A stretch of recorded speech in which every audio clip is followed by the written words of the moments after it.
the women of Congress. Ilhan, get the job done, Omar.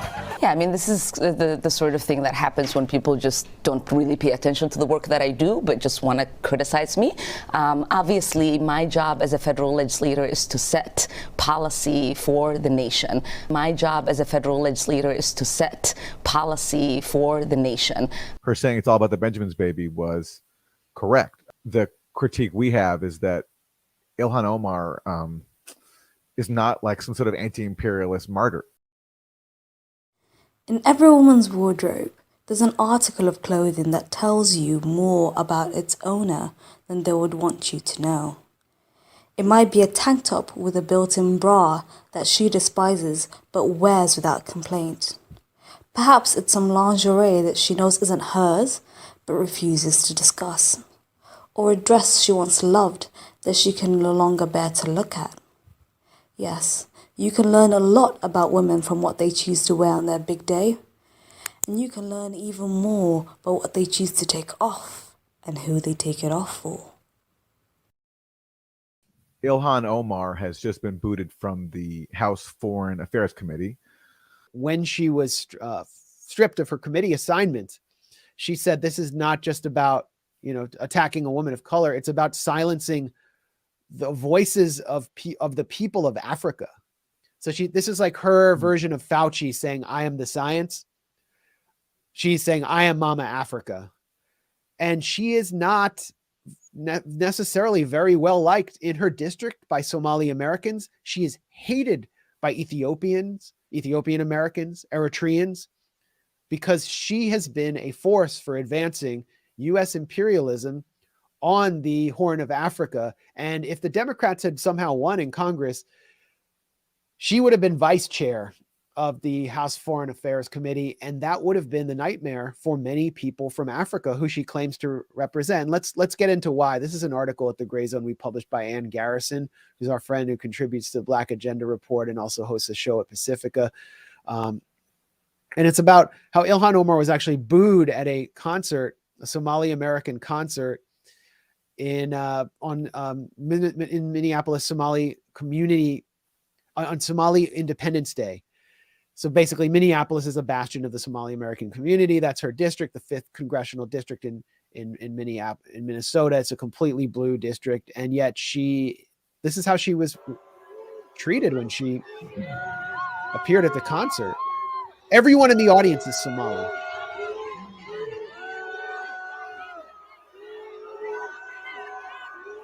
All right, she's trying to. The more she tries to tell them to stop booing, the more they boo. So why are they booing her?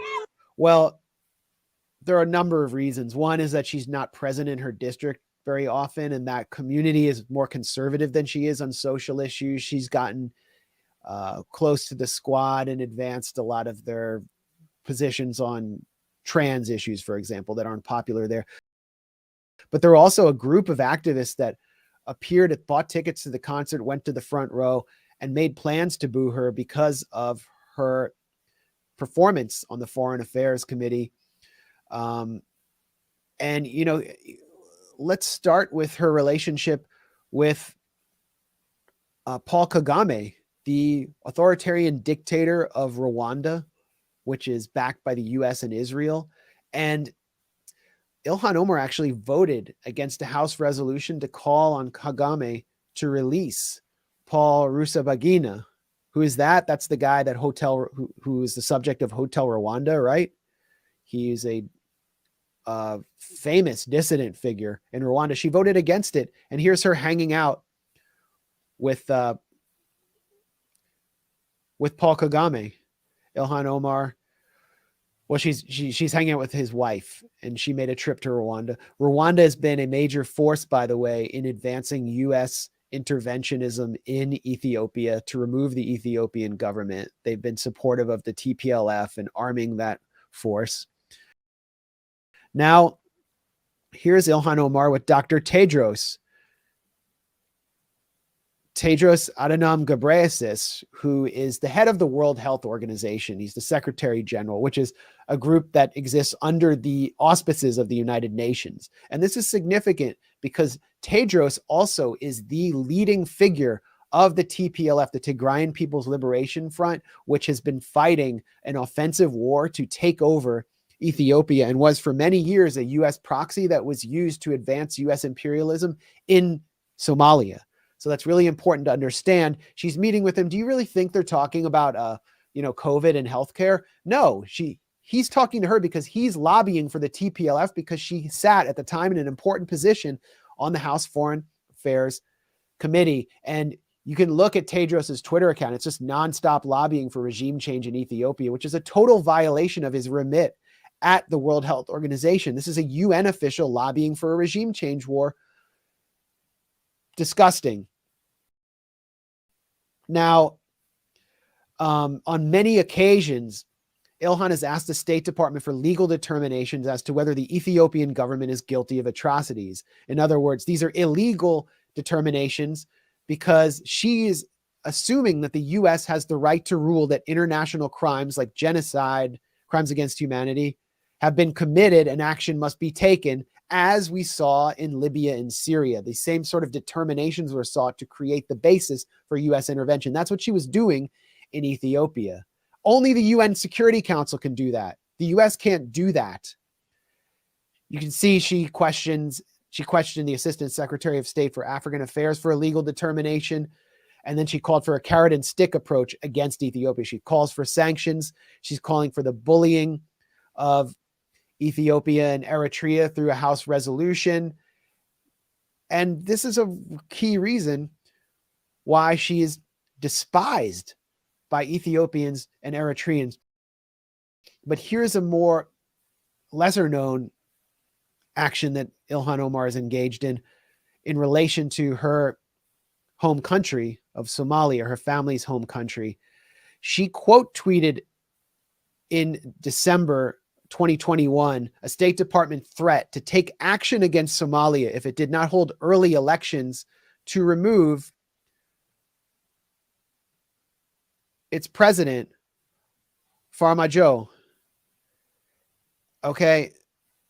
She said, Farmaajo, as the year past his mandate, it's time for him to step aside. Now, why is that significant? He was interim president, and the two states in Somalia refused to recognize his authority. He was very well liked by the Somali population and the Somali-American community because of his anti-corruption efforts and because he was resisting U.S. efforts to place troops in Somalia.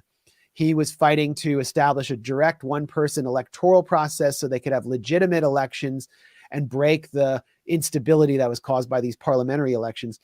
And at the same time, he was also fighting for a secular Somali state against the al-Shabaab militants. So he eventually had to capitulate under this pressure from the U.S. and from Ilhan Omar to May 15th elections. He lost. A new president came into power.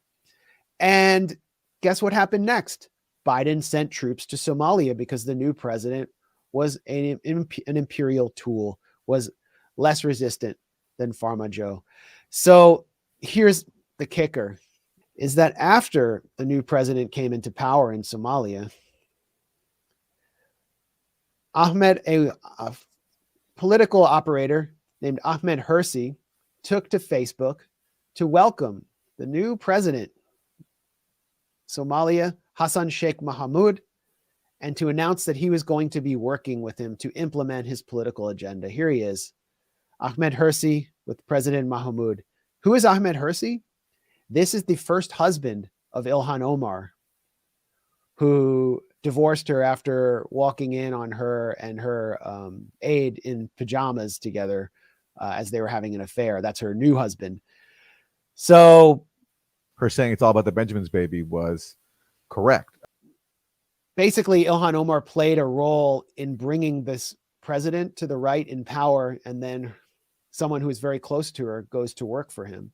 And this is why so many Africans have lashed out, especially people from the Horn of Africa, against Ilhan Omar, since she claimed to be the voice of Africa, and they are not sympathetic to her, even though she's being attacked by Kevin McCarthy for some very, very twisted, malign reasons. From a member of the Foreign Affairs. She said Americans only like Israel because it's all about the Benjamins. And 3 years later, she said, I didn't know there's a trope when it comes to referring to someone who's Jewish with money. And I mean, it's all about the Benjamins. That was, it's just one of that was one of those instances where you just say something that's so obviously true and therefore forbidden in Washington.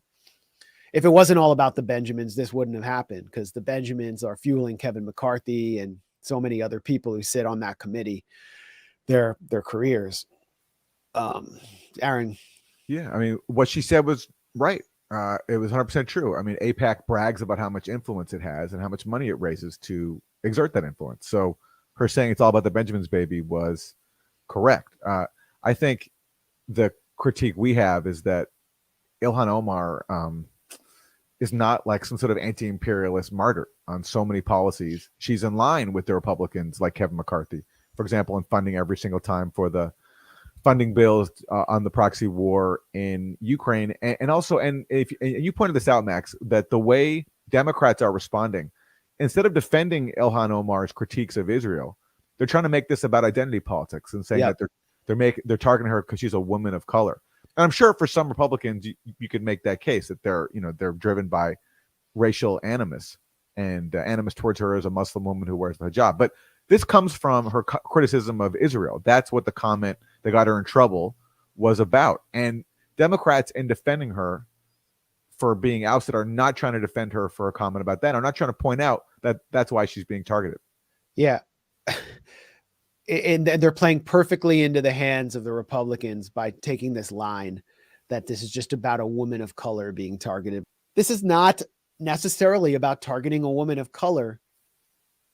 The Republicans ran a woman of color, a Muslim Somali military veteran, against Ilhan Omar.